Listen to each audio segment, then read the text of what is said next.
property and relationships. When thinking about property, usually, there might be situations where you buy it on your own, but a lot of the times it's with others. Example, friends, family, loved ones, girlfriends, boyfriends, husband, wife, so forth. But what's really important to consider is the actual relationship and how it may come into play on achieving your property goals. So I find, two ways really come out of it. Number one is people go down the avenue of let's keep everything separate. I really want to make sure you have yours, I have mine, and we talk about things, but it's really separate. Number two is we're in on it together.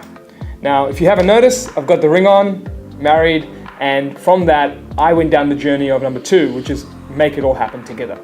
So if you are someone who's looking to make it all happen together, what are things to consider? When considering buying property and building a portfolio and having a relationship, here are the top 3 tips I can give. So tip number 1 is all about transparency. When you can get to that transparent environment and everything that you share and they share, you understand where you're going and why you're going there and what you've got and what they've got, that's a really good starting point, because what that does is it allows you to understand who can bring what to the table and why. And when you're transparent, it creates a sense of trust. So when that person is out there, or if you're out there trying to make things happen, whether it be with banks, accountants, and lawyers, that level of transparency makes sure that you're both communicating on the same front. Number 2 is all about communication on your goals. So goals are very important, because what I might think is important might not be the same with my wife. And the same could be in your situation. So if you're thinking of your goals around investing, it's important to do that conversation together.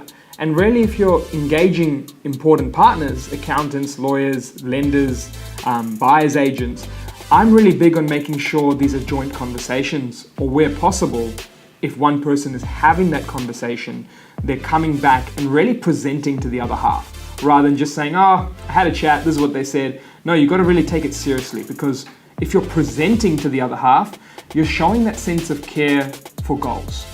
And if you've got goals in mind that you're both communicating on together, what that does for you is that, added on with the transparency, you're both crystal clear, but you're moving in the same direction and you know where you're headed.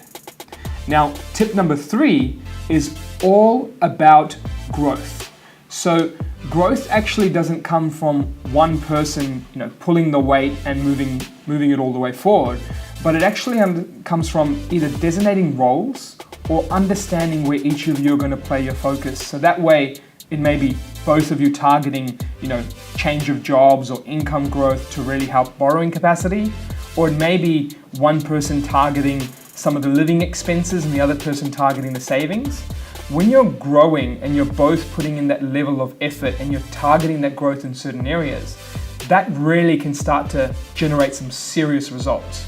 So if you're putting the 3 together, you're looking at transparency, goals, and growth. So when you put those 3 together, it can really create a recipe for success. And when you're looking at those from the outside lens, you're saying, okay, transparency is all about great communication, being honest, upfront. Goals is all around having a sense of direction, and that growth journey comes back to just ensuring that when you're both on this journey and you're both clear about it, the actual roles that you've designated, the targets, the actions that you're setting for each other, and what you're looking to do has an element of growth and moving forward to it. So that's it from managing property and relationships, and that's my personal example I wanted to share in terms of what worked for me. That's it from us here at Investicate, the experts in wealth creation, helping you take action.